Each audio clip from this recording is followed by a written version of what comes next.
I don't really know how, but somehow the canoe has become an important part of my life. I've been building canoes for over a decade and paddling them for a lot longer. Canoe building and getting out on the water has become an important part of my life. Every year I make an effort to get out to explore a wilderness area by canoe. This year I'm bringing my son Noah with me, and the trip's going to begin with a 1,300-kilometer road trip from Tobermory to Armstrong, Ontario, north of Thunder Bay.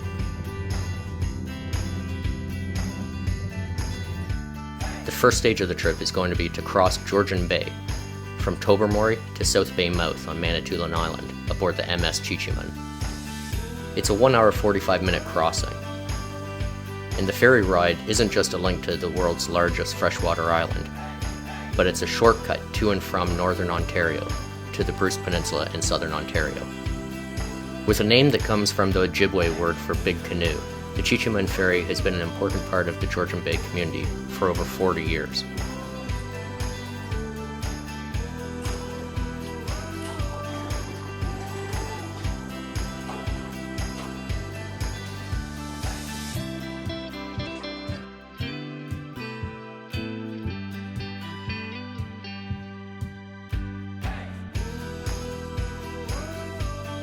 Being on the Chichiman is a great opportunity for us to stretch our legs, but also to be able to spend a moment and share a new experience together.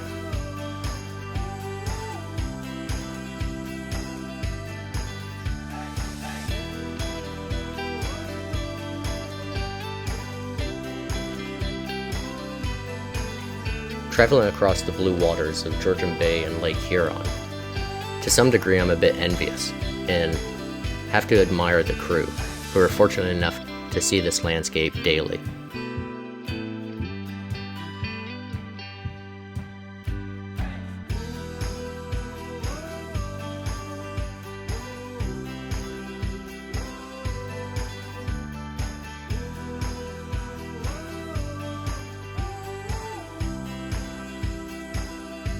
Of course, Noah and I are just passengers here, and I'm sure that it's not always as enjoyable and as simple as the crew makes it out to be.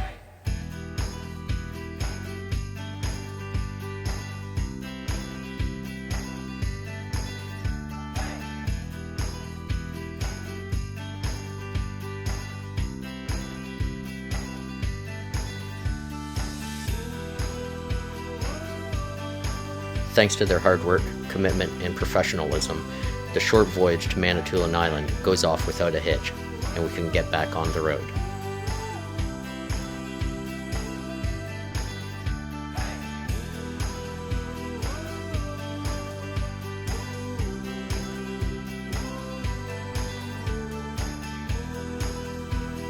It's now a 1,200-kilometer road trip that will take us across Manitoulin Island on Highway 6, and then we'll connect with the Trans-Canada Highway and travel west, past Sault Ste. Marie, along Lake Superior, past Wawa to Thunder Bay, and then to Armstrong. From there, we'll be flying into our destination, Wabakimi Provincial Park.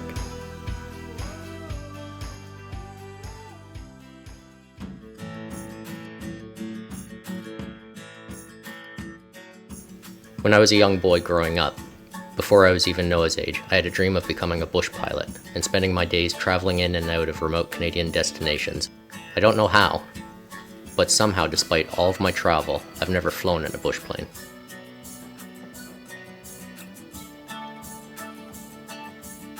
Our pilot was Brent McDonald, who has an incredible amount of flying experience and has flown around the world.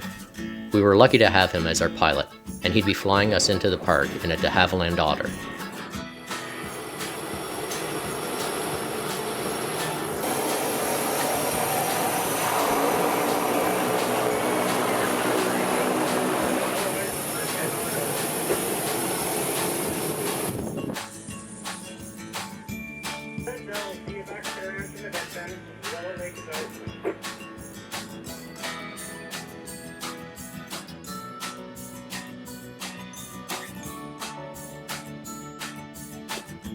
You're ready.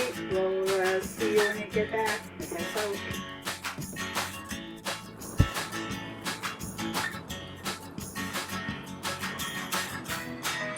The flight in was interesting.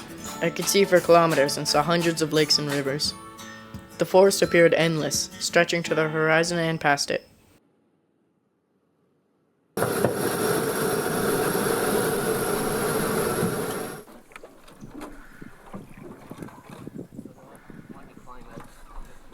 After a smooth flight, we stepped out of the plane and away from our last real connection to the world outside the park.